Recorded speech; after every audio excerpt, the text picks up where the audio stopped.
Welcome to the February 1st, 2026 member meeting of the Massachusetts Pirate Party. My name's James O'Keefe. I live in Somerville, chair of the party. I'm joined by Joe and Steve. How are you two? Doing well. I can't complain. Things are progressing beautifully. Great. Is there anything on the agenda you would like to change before we proceed? Nope. No, thank you. All right. Let me just jump to upcoming events and just point out that we have a bunch of events coming up, also listed at masspirates.org. February 7th, we have the Camberville Pirates meeting at Tate Bakery and Cafe in Kendall Square. The February 11th is the second ShotSpotter Coalition potluck at CIC Cambridge, also in Kendall Square. February 13th or earlier is by when we have to send out our ballots for the Pirate Council. The February 22nd, as part of the ShotSpotter Coalition, they will be doing canvassing. So there will be a canvass on February 22nd, 1 to 4 p.m. in Cambridge. February 27th are when elections close, and March 4th will be the third ShotSpotter Coalition potluck at a location to be decided. And then there'll be a canvass 3 days later. So those are things coming up. All right. So for reports, do you folks have any other events that you know about? Nothing here. I was just looking up when ballots go out for or sign-ups. I can't think or speak at the moment, but you know what I mean. Mm-hmm. They go up by the 13th.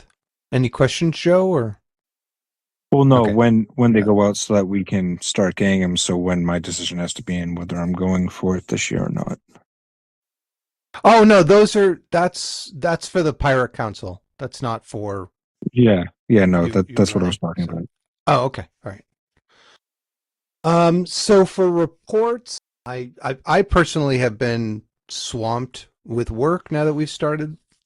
Now that we've been into January, but trying to promote the upcoming Camberville meetings as well as the ShotSpotter Coalition, of which we are a part, and their meetings. I'm looking forward certainly to the second and third ones. Unfortunately, I couldn't make the first. And getting out there as part of the going door to door and calling pirates and asking them to show up. So that's my upcoming set of tasks besides this election. Any other reports? Nothing here. All right. I know at our last week's non-meeting, Steve and I talked about the need for a and well, Joe had put forth a proposal for a position on the tanker takings by the U.S. government, mostly in regards to Venezuela, but I guess there's some Russian tankers, probably knowing the Trump administration, with oil from Venezuela, or crude from Venezuela. Update. Yeah. Slight update on that. Both England and France have got in on the tanker seizing action, and so it's not just us anymore. It's becoming pretty much everybody from long-term U.S. allies are starting to get in on it. At least the UK and France have seized tankers. So, are those Russian tankers? Because I know there's a large number of kind of off-the-books tankers that Russians are doing because of their invasion of Ukraine and the sanctions. It's mainly the focus is the tankers that are being seized are the ones that are avoiding U.S. sanctions and kind of skirting around the U.S. sanctions. Every single one of the Venezuelan tankers that were seized had some skirting of U.S. sanctions. So, but they were mainly shipping out to Iran. A large portion was shipping out to Iran and doing other operations that were just beyond Uncle Sam's reach. And so, like, how dare you trade beyond our reach? So, but who it's ultimately impacting, I think a lot of what the reason why they're being seized is because they're trying to weaken Russians' position with Ukraine. And so, in a roundabout way, every single one of them every single seizure affects Russia, as far as I can tell. Okay. Thanks for that update. And then Steve and I had discussed having we have our position on open borders, but stating something more concrete in regards to what ICE and Customs and Border Patrol have been up to in Minnesota and other places around the country. So if someone is willing to throw something, put a statement out, we can, I guess, consider it at the following meeting. But should we put that on the agenda to have? Yeah. Actually, I'd like to say a specific piece on that. There was a video released that was supposedly of the victim of the ICE shooting, apparently trying Which to one? kick. There's at least two, and there's at least two white people, and then there's multiple non-white people. Like I heard 9 was the latest count. I heard people of color. The first one was that lady in the car, and that one was a bit of a gray area, only because the officer was already previously traumatized and being run over. So, that one, he was probably still going to lose some charges, but not be as thoroughly spanked, as you would say. But the second one was definitely execution style. And so later on, there was a video released of him kicking out the back of the car and then they jumping and doing everything. But that was 100% has been debunked as an AI fake. And so it's interesting how they're trying to use AI to make their position of executing a U.S. citizen be better. And so it's disgusting. It really is absolutely disgusting. And that you can kind of tell, like the way his arm snaps back and the way that he's just able to completely kick. He just kicks the side of a car lightly and the whole car just explodes. But the fact that they're using AI and that people who aren't really paying attention can be manipulated with them just using an AI platform to show that he was being the aggressive one, when really they had him down, they had taken his gun, and then they shot him. So he was already disarmed at that point. So it was literally an execution. And so it just goes to show you the dangers of propaganda, using AI for propaganda purposes. And so I think that's just a really key piece that we need to zero in on. Thanks for that, Joe.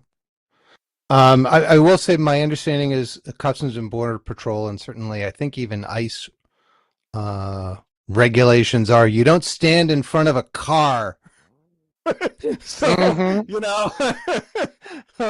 there's some ambiguity as with I don't know. I personally don't think she was just trying to get out of the way, not trying to kill anybody. So don't stand in front of the car, especially since he got out of the way and then he shot her, and it's kind of like, really? I don't know. I'm not excusing. I do know, but yeah. I'm not excusing what he did, but with that particular officer, there was unresolved trauma from him going through a previous incident. So I could see how, like, the wiring wasn't quite right there, and thus there's some understanding of the situation. There's absolutely zero understanding of what happened with the second victim, is what I was trying to just highlight the Sure. stark contrast. And the reason why we have a lot more backing for them investigating what's going on in Minnesota now because of it, because it's just so black and white with the second victim. This guy was a solid human being, and there's no reason why he should have lost his life. Yeah. Not the same. None of them should have lost their lives, but yes, I agree. Yeah. Like neither one of them should. And I'm not putting light as to the first incident by any means. Thanks. But it's pretty clear that this person really gave a shit about his country and gave a shit about the people who served the country. And, you know, both of them were a tragedy. And it's just disgusting what's going on. So, Thanks, Joe. So I mean, for next meeting, hopefully we can have a statement on both of those two issues. And thanks for your draft position on that. it's a good start. Does anyone know? So the U.S. Pirate Party issues that I know about, you, Joe, found a place. I'm going to contact them Monday. I'm sorry, I've just been swamped, but you were very diligent about getting that ready, and I dropped the ball on that. But I'll call them up and lock down the place for the 6th of June, as I think that's the date, as we discussed, and get that done. I haven't. U.S. Pirate Party has a meeting tonight at 9:00. You don't have any update, do you, Joe, on what they're doing? No, I've been trusting in Eli to be at the meetings. I'm still trying to get everything together, and I just haven't had the conscious willpower to attend the meetings on a regular basis yet. Okay, thank you. So in terms of projects and events, we had our Pirate Council elections. We had 3 candidates running for the positions listed there. So since we have till the 3rd, do we want to send out another email to be like, hey, we extended this. If there's anyone else who wants to do it, or do we want to just go with what we have, and if other people come forward, we'll just decide to add them or not? Yeah, we I'm, should- Sorry, go I ahead. said I'm fine either way, but I know that sending out another email is is subject to Jamie's availability to do so. So I'm okay either way. What do you think, Yeah, Joe? I think that we've already sent it out, right? Or you've already sent it out specifically? Well, in the last email update, I did, tell people it was coming up. It was close to the deadline. And I had sent out other notices, but maybe they're not as frequent. So, if we were to send another one out this week and say, hey, we've extended it to, a week from when it goes out. So say it goes out Tuesday, that would be, let's say to the 10th. Then that still gives us 3 days in which to send the ballots out. Does that seem reasonable? It does. Yep. Okay, great. And Joe, would you be able to help with creating the codes and stuff? I've never done it. Sorry, not Joe. before. I mean, sorry, not Joe. I mean Steve. Sorry. Yeah, I can do that. Okay. All right. But I'm willing to learn. Yes. Something a bunch of us should learn and document. No, I know I was on the hook for documenting it, so I'll touch base with you, Steve, so we can document that. Okay, cool. Thank you. For campaigns and voter outreach, the campaign has been the ShotSpotter, so that's been kind of my focus on that. But I want to get back, since we're in February, folks have another 2 weeks or so before campaigns, maybe a month. So I want to finish up that campaign. Yeah. On that, I just linked in the public chat for you, Jamie, the link to the governor's website for the 2026 campaigns. So that way we can get that up on our wiki, and so that way you can have the link for the wiki, and then that way we can get all the resources for if anyone's running in Massachusetts, other than myself. That's the 2026 running for office. Cool. So Thank you, that way Joe. we can have it right there. Yep. We'll send that out of the next email. All right. So for pirate news, recording next week, the 8th. Well, that's Super Bowl. So do you want to skip that one? Yeah, just because my Patriots are there, I'd appreciate it. Go Pats. You fine with that, Steve? Fine with that. All right, cool. All right. And so, we had these data privacy bills. I guess, last week we looked at the Senate one. There are, from our friends at Digital Fourth, a set of recommendations. But we can look at that. I guess we can look at what they say and then keep that in mind when we review H 4746, which is the House bill. So the first recommendation, as they say, is to change 4746 language relating to the ability of private individuals to sue corporations. Currently, it is, over. You can sue them if it's over $200,000 in gross revenue,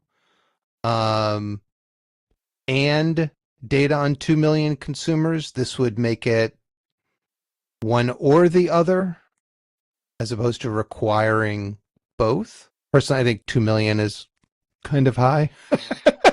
That's me.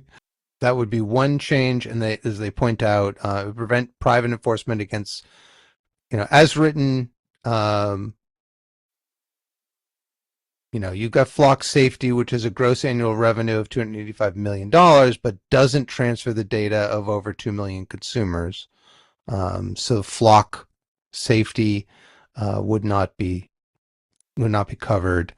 Or Penlink, which is providing ICE and Customs and Border Patrol with geolocation information, also fails to meet the threshold because it doesn't have because it only has gross annual revenue of only 36 million. So that would be one change. Another is including people's philosophical beliefs, such as what they express in social media and communications, so that would be included, and wouldn't be so that they couldn't send that information on. That would be defined as sensitive data, as is already done by California's Consumer Data Privacy Act. The third item is improve the protection of children's data. So change it to, so currently this, let's see. So Senate bill changes this to personal data of a consumer that a controller knows or willfully disregards is a minor. The willfully disregards is mealy mouthed, right? That we didn't willfully disregard it. Whereas the Senate bill is should have known. So using the Senate bill's protections, and then basically saying your genetic data is not just your DNA, but it is data that is determined from your DNA. So it's not simply you have these set of markers that could mean you might have cancer. It is that it also includes you could have cancer, for example, but also facial recognition and stuff like that.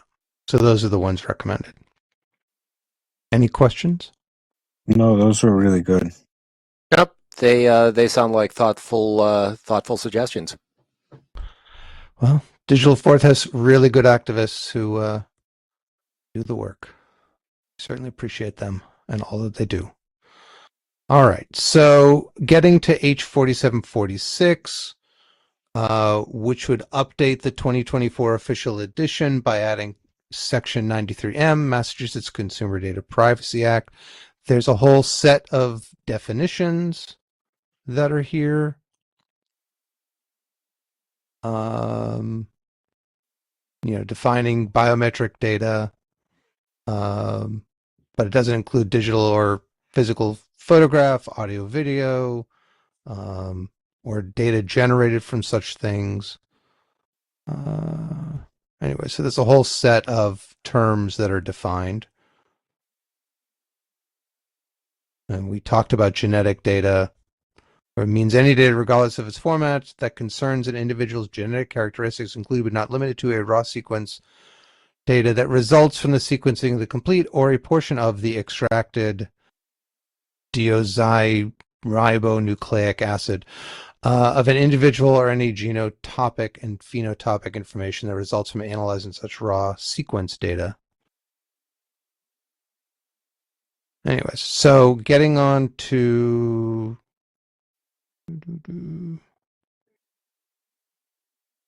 so sensitive data means data revealing a customer's racial or ethnic origin, color, national origin or citizenship or immigration status, religious beliefs, mental or physical health condition, diagnosed disability or treatment, including but not limited to gender affirming health data, reproductive or sexual health data, or legally protected healthcare data.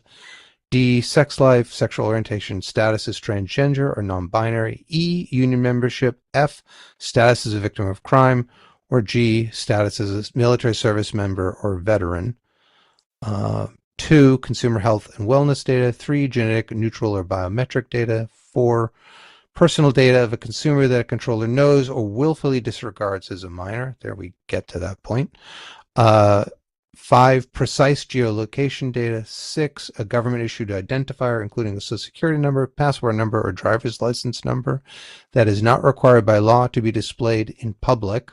Or 7, account names, passwords, usernames, access codes, security questions or answers, or other credentials and targeting information used to log in to an account or device. Which I'm just going to point out, folks, anyone who has this stuff in plain text really should be soundly beaten around the ears. None of this stuff should ever be in plain text.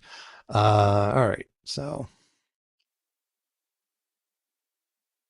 section 2 talks about applicability. Collected or processed the personal data of not less than 100,000 consumers, excluding personal data controlled or processed solely for the purposes of completing a payment transaction, so long as the personal data collected or processed for such person was deleted or de-identified within 90 days, except when necessary to investigate fraud or as consistent with a business's return policy. I'm worrying about that de-identified, because we know it doesn't take a lot to re-identify stuff, de-identified data. But anyways, B, derived gross revenue from the sale of personal data, or C, collected or processed sensitive data. Any comments so far, or should I continue on to scope? Continue. Yeah, I mean, you kind of hit the nail on the head when you're about the declassified information, but. All right, section 3, scope A, the provisions of this chapter, except for the provisions of paragraph 4 of subsection A of section 6, do not apply. Man, I really wish these things had links. We live in the internet age, folks. Why is this so hard? To 1, any federal, state, tribal, territorial, or local government entity such as a body, authority, board, bureau, commission, district, or agency of the Commonwealth or of any political subdivision of the Commonwealth. 2, a nonprofit organization established to detect or prevent fraudulent acts in connection with insurance that is operating solely for this purpose, for that purpose. 3, a National Securities Association registered pursuant to Section 15A of the Securities Exchange Act of 1934 and the rules and implementing regulations promulgated thereunder. Okay. So actually, I'm going to take so this section,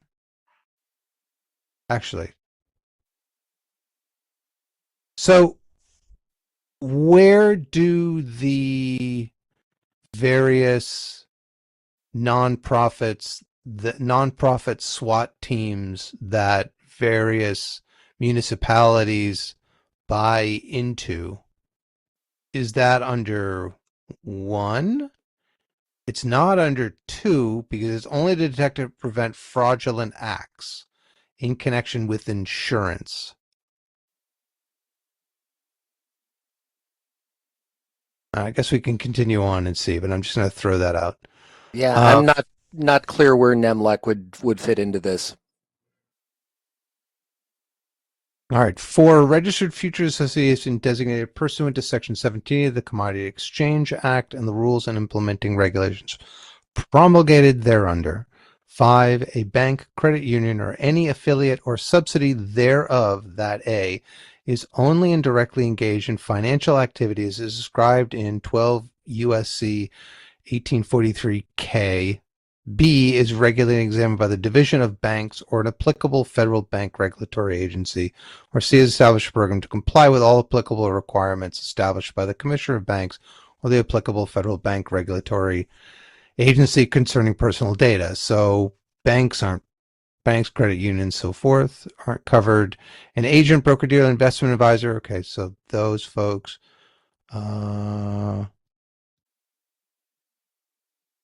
Okay, so yeah, NEMLEC doesn't seem to be here, as far as I can tell. Such as, I mean, I guess if you want to consider it a municipal entity, but that could be argued. All right, so going on, B, the following information and data is exempt from the provisions of this chapter. 1. Protected health information that a covered entity or business associate collects or processes in accordance with or documents that a covered entity or business associate creates for the purpose of complying with HIPAA and the regulations promulgated under HIPAA as in effect on the effective date of this act. Okay, so basically, if they're covered under HIPAA, this act doesn't apply. Okay. Yeah, and I think this section is largely follows the theme of data that is regulated by other laws. Is not subject. Things that are subject to regulation from other sources are not subject here. And there are 16 categories of them. 15, sorry. Thank you for cutting to the chase, Steve. Well, wait.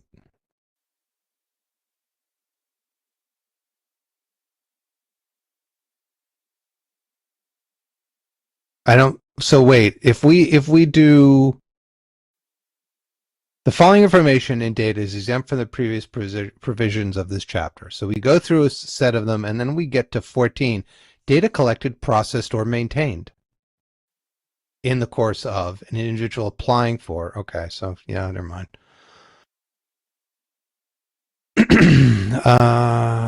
Emerging contact information in this chapter. Okay, so personal data collected is sold. Okay. All right, fine. Section 4, consumer rights. A consumer shall have the right to 1, confirm whether or not a controller is collecting or processing the consumer's personal data and access such personal data, including but not limited to any inferences about the consumer derived from such personal data. Woohoo. 2, obtain from a controller a list of specific third parties other than natural persons to which the controller has transferred either 1, the consumer's personal data, or 2, any personal data. 3, correct inaccuracies in the consumer's personal data, taking into account the nature of the personal data and the purposes of the processing of the consumer's personal data, and instruct a controller or processor to make reasonable efforts to notify all third parties or processors to which the controller has referred such personal data of such corrections. So if you go to the controller and they've given the data to someone else, they have to go to those other places and say, you must go correct the data. Does that reading sound accurate? Yeah, I mean, I could see this giving rise to third parties that go and scrub data really easily. One can hope.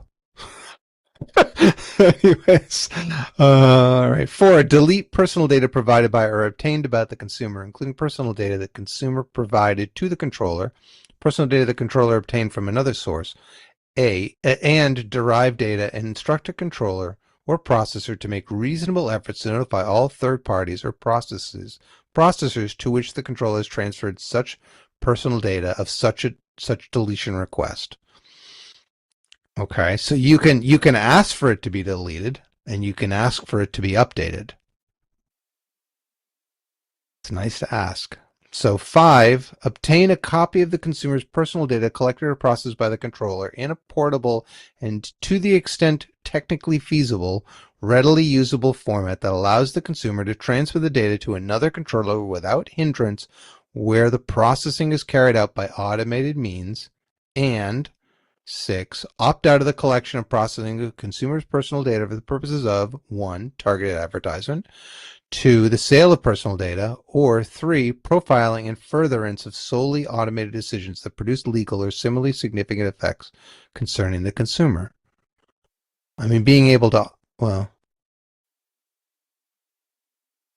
so you have to opt out of the collection, so there's no opting in. All right, well, B, a consumer may exercise rights under the section by a secure and reliable means established by the controller and described to the consumer in the controller's privacy notice. A consumer may designate an authorized agent in accordance with Section 5 of this Act to exercise the rights of such consumer specified in this section on behalf of the consumer. In the case of the personal data of a known child, the parent or legal guardian may exercise such consumer rights on the child's behalf. In the case of personal data concerning a consumer subject to a guardianship, conservatorship, or other protective arrangement, the guardian or the conservator of the consumer may exercise such rights on the consumer's behalf. C, except as otherwise provided in this chapter, the controller shall comply with a request by the consumer to exercise the consumer rights authorized pursuant to said sections as follows. 1, a controller shall respond to the consumer without undue delay, but not later than 45 days after receipt of the request. The controller may extend the response period by 20 additional days when reasonably necessary, considering the complexity and the number of the consumer's requests, provided the controller informs the consumer of any such extension within the initial 45-day response period and of the reason for the extension. We say so. Anyways, 2, if a controller declines to take action regarding the consumer's request, man, that's just too hard. The controller shall inform the consumer without undue delay, but not later than 45 days after receipt of the request, of the justification for declining to take action and instructions for how to appeal the decision. Sorry, I'm being a little cheeky with this. 3, information provided in response to a consumer request shall be provided by a controller free of charge, not less than twice per consumer during a 12-month period. Okay. If requests from a consumer are manifestly unfounded, excessive, or repetitive, the controller may charge the consumer a reasonable fee to cover the administrative costs of complying with the request or decline to act on the request. The controller bears the burden of demonstrating the manifestly unfound, excessive, or repetitive nature of the request. 4, if the controller is unable to authenticate a request to exercise any of the rights afforded under paragraphs 1 to 5, inclusive of subsection A of this section, using commercially reasonable efforts, the controller shall not be required to comply with a request to initiate an action pursuant to this section and shall provide notice to the consumer that the controller is unable to authenticate the request to exercise such right or rights until such consumer provides additional information reasonably necessary to authenticate such consumer and such consumer's request to exercise such right or rights, provided that any such information may not be used for any purpose other than the authentication of such consumer. A controller shall not require authentication to exercise opt-out request, but a controller may deny an opt-out request if the controller has a good faith, reasonable, and documented belief that such a request is fraudulent. If a controller denies an opt-out request because the controller believes such request is fraudulent, the controller shall send a notice to the person who made such a request disclosing that such controller believes such request is fraudulent, why such controller believes such request is fraudulent, and that such controller shall not comply with such request. Thoughts? Before I continue to read further. Well, I mean, the PDF version of this is 48 pages long. Yeah, I think just continuing to read it is a bit of a sleeper. Yeah, fair enough. No. Well, I have something to say on it, Steve, when you're done. Go ahead. I mean, what they're basically trying to safeguard the controllers against is what I just linked in the chat for you guys, which is Aura, which is going to be the main data scrubbing tool, which is a bot tool to go out into the ether webs to find out all these controllers that are collecting your data and immediately hit them with all an opt-out request. So what that language in that last paragraph that Mr. O'Keefe was sharing with us is to protect the controllers against bots, waves and waves of bots, and giving them a way to kind of like wiggle out, like, oh no, we're collecting your data, but these are already popping up, or being one of the biggest ones, and it's basically a bot that you send out into the ether to look up all the little collectors of the Steve data and be like, no, stop that. And so we can literally, there are already tools to go out and opt out of every mailing list everywhere that you may exist and just scrub your data. And so what they're starting to see is people are countering all the collectors with all these bots. And so it's becoming a bit of a cat and mouse game. And it almost seems like, yeah, okay, we don't want to collect people's data, but we don't want to completely stop collecting these people's data, is what I read from that right there. Yeah, I think that's So, a fair summary. You know, So can Yeah, I, I mean, because the government. Go ahead, Steve. so in the interest of time, could I suggest skipping to section 12, which is enforcement?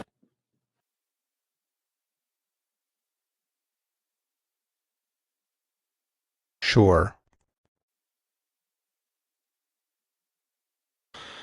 How long is this? So Does it that's make page sense? 44 of 48.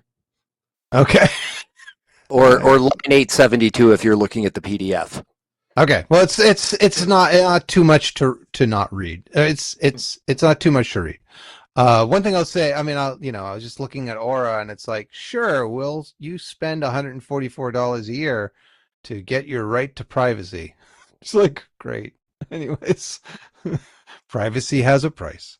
All right. So Section 12, enforcement. A violation of this chapter shall constitute an unfair or deceptive trade practice for the purposes of Chapter 93A, notwithstanding Sections 9 and 11 of such said Chapter 93A. The Attorney General shall have the exclusive authority to bring a civil action against any controller or processor other than a controller or processor that is a large data holder that violates the chapter or a regulation adopted under this Chapter 2. So one thing I've heard people complain about this, and I think there's a lot of validity to it, which is like you look at public records laws, right? And the Secretary of State can say to the Attorney General, "Here, go prosecute this this public records violation," which they never do. And even if when the Attorney General has gotten them, the Attorney General never does. So I feel like without a private right to action, there's I'm not sure the Attorney General is going to be our stalwart defender here in this. But anyways, I agree. I agree there. So 1, enjoin an act or practice that is in violation of this chapter or a regulation adopted under this chapter, including in order that an entity retrieve any personal data transferred in such violation. 2, enforce compliance with this chapter or a regulation adopted under this chapter, including seeking declaratory relief, obtain damages, including punitive damages, restitution of any money or property obtained directly or indirectly by such violation, and disgorgement of any profits, assets, property, or data obtained directly or indirectly by any such violation on behalf of the residents of the Commonwealth. I like that part. If someone uses your data to make money in a way that violates this protection law, you can claw it back, or it can be clawed back. I like that. I'm agreed, but again, the weak point is that it's the Attorney General. No, Right. point taken. Yeah. 4, impose civil penalties in an amount not more than $5,000 per violation. Okay. 5, obtain investigative costs, reasonable attorney's fees, and other litigation costs, including but not limited to expert fees reasonably incurred. And 6, obtain any such other and further relief as the court may deem proper. B, if the court finds that a defendant has engaged in flagrant, willful, and repeated violations of the chapter in an action brought by the Attorney General pursuant to subsection A of this section, the court may issue an order to suspend or prohibit the defendant from operating in the Commonwealth in addition to any other remedies under subsection A of this section. Yeah, what if they're from another country? Anyways, C, when calculate, like, how do we enforce that? Like, the internet is worldwide, so Right. I mean, in countries that have, I know U.S. companies that do business, have been blocked. PornTube, we're looking at you by states because of age verification laws. So I don't know, what the, exactly how, I don't know how this works with a foreign country. I'm not even sure how it works with a company in the U.S., to be honest. I have a little bit of a clue. It has to do with IPs and IP blocking, which is more of a network thing.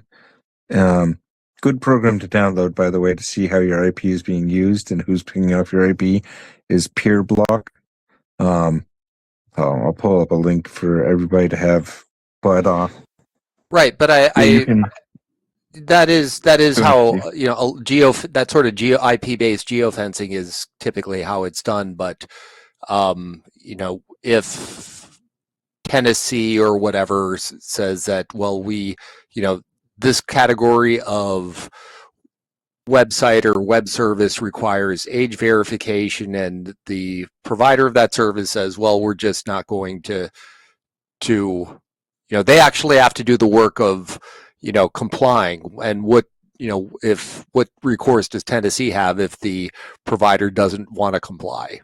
Probably. I'm sure to answer that, I'm sure that there's penalties they could levy against Comcast, or AT&T or whoever's piping in the information, because those are still fairly narrow data points in cable lines where that information's getting through. Yeah, but what if it's I guess what if you're Jordan's Furniture, to name a local company owned by private equity. Anyways, and you gather up all this data on the people who buy your couches and sofas and tables and furniture and whatever, and you sell that off to somebody, and that somebody is in another country, and they use that data to be like, oh, well, this is when someone is going to get this furniture. We're going to go sell it off to someone else who then goes and uses it to, I don't know, give information of when you get new furniture and thus when is the best time to rob you. Who knows, right? And then the Attorney General is like, well, they're not going to go after Jordan Furniture. Jordan Furniture didn't know. And you go to the next group and, well, we didn't know. And then you go to the final group and it's like, we're in another country. How are you going to prevent us from getting the data? How? How? It's like it's like data broker whack-a-mole, right? I don't know. Like we'll get it from somebody else. Like I don't know. I just feel like if they're local, sure, but if their data brokers aren't necessarily local, I just throw that out. So I think let's jump ahead to section 16, which I think is kind of interesting.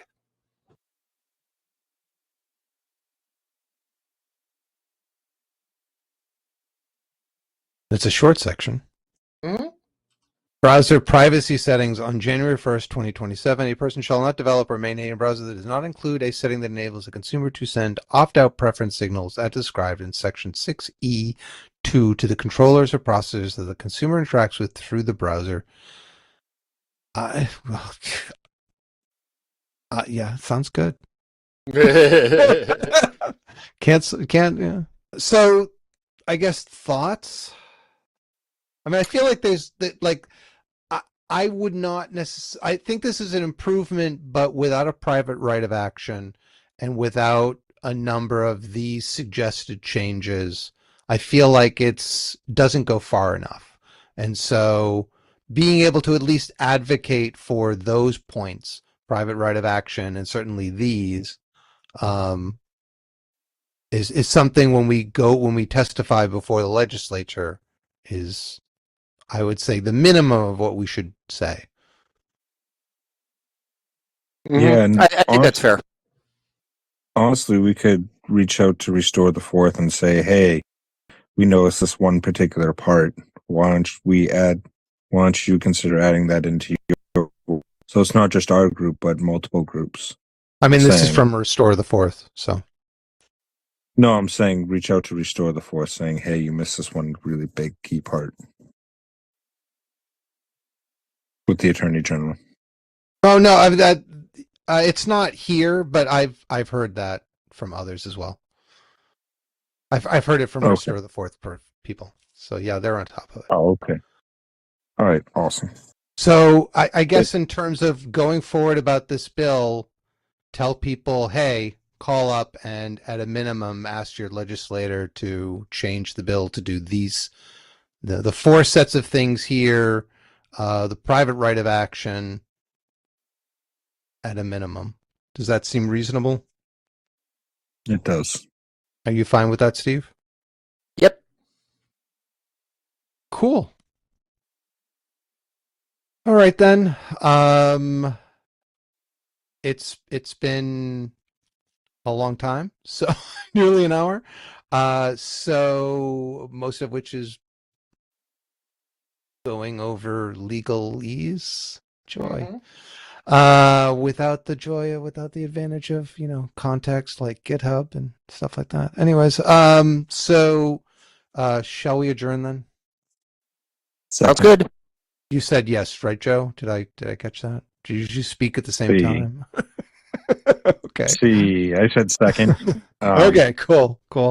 Well then, we all agree then. All right, so with that, we are adjourned. Again, this is Sunday, February 1st. By this time next week, hopefully the Pats will have done fabulous things in the Super Bowl. We wish them luck. Go Pats. And then we will meet again on February 15th. So just going to remind folks that we have a bunch of events coming up. Some of them are ours, some of them are others. February 7th is the Camberville Pirates meetup in Kendall Square. The February 11th is the ShotSpotter Coalition potluck. Ballots will go out by the 13th, and there'll be canvassing on the 22nd, another ShotSpotter Coalition potluck on the 4th, and there'll be another Camberville Pirates, but it's at the same time as the ShotSpotter. Currently scheduled the ShotSpotter Coalition 3rd canvass, so it'll probably get changed. And then that. So there's a bunch of things going on. Hope you can make them, at least some of them. You can, as always, find us at masspirates.org. Thank you, Steve. Thank you, Joe. I hope you all have a wonderful week. Don't shovel too much snow that you don't have to, and stay warm. Thank you. Adios.